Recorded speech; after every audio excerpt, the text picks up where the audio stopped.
Sharp 0057 Restoration to original condition, discoloration of tatami mats.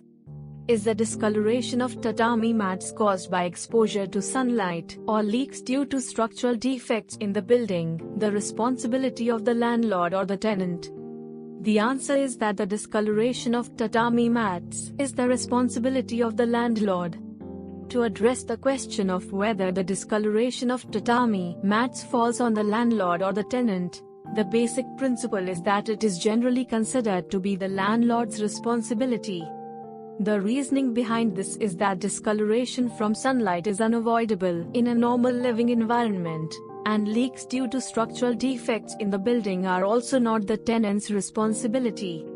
However, this is excluding cases where the tenant has failed to fulfill their duty to notify.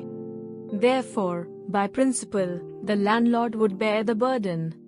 From this point onward, it is my personal opinion, but while there is the condition of excluding cases where the tenant has failed to notify, in practical terms, if the landlord receives notification from the tenant during occupancy, the landlord is required to respond.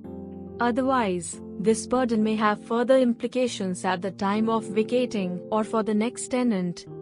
In many cases, such responses might often take place after the tenant has moved out. In my experience, I have never judged discoloration as the tenant's responsibility, and in many situations, the landlord has also come to accept the discoloration of tatami mats as a result of normal wear and tear.